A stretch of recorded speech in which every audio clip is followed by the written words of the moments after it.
From a counter-terrorism meeting in the Middle East to address the recent attack in Egypt to hundreds protesting the forced evacuation of asylum seekers at a detention camp in Papua New Guinea, these are other discussions in diplomatic circles.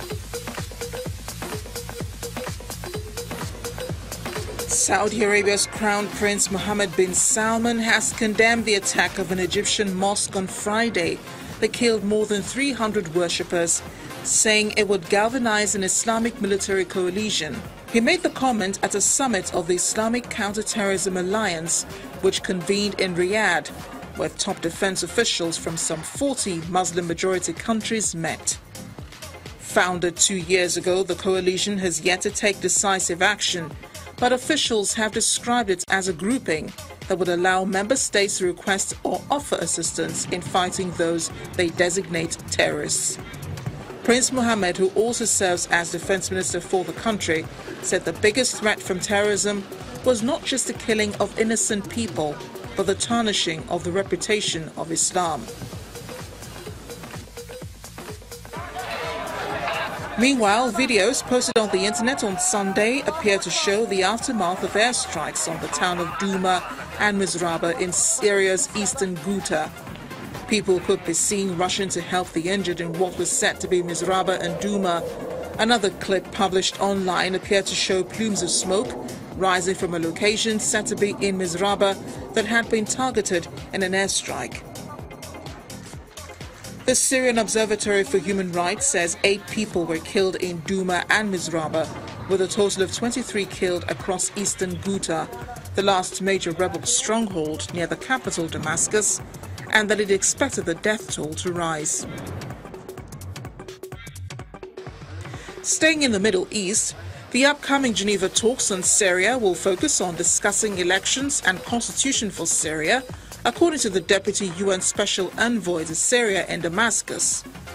Mr. Ramzi Ezeldin told reporters the purpose of his trip to Damascus after meeting with Syrian Deputy Foreign Minister Faisal Mekdad, adding that 4 topics, governance, elections, new constitution and combating terrorism, would be discussed during the 8th round of Syrian talks in Geneva, scheduled for November 28th. He said that the major focus will be on the 2nd and 3rd topics pertaining to the elections and constitution. He said, Syria's political process is extremely difficult and complicated, so we need to push forward this process step by step. I hope the next round of Geneva talks can be marked with active participation from the government, with the presence of a unified delegation from the opposition, which could be conducive to pushing the political process forward. The meeting comes after opposition groups agreed on unifying a delegation to the fresh talks, which marks the first time for the political opposition groups to present a unified delegation to the international UN-based talks.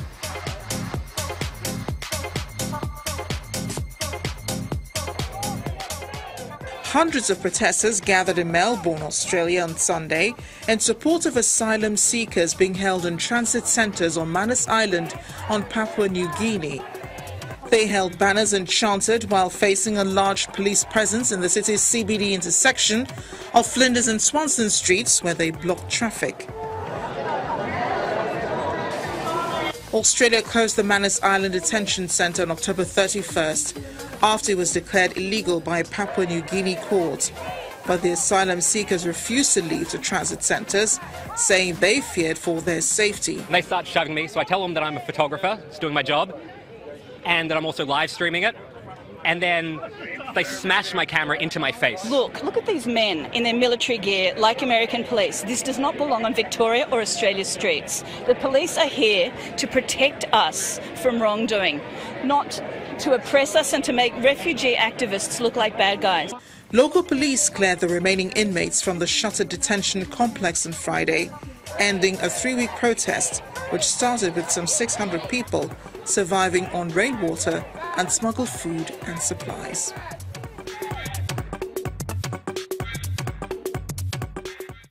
This is where we draw the curtain on the week's program. Your thoughts and comments are always welcome. The addresses to reach us on are at Amarachi_Ubani, at Diplomatic Chan, and at Channels TV. Thanks for watching. I am Amarachi Ubani. I'll see you next time.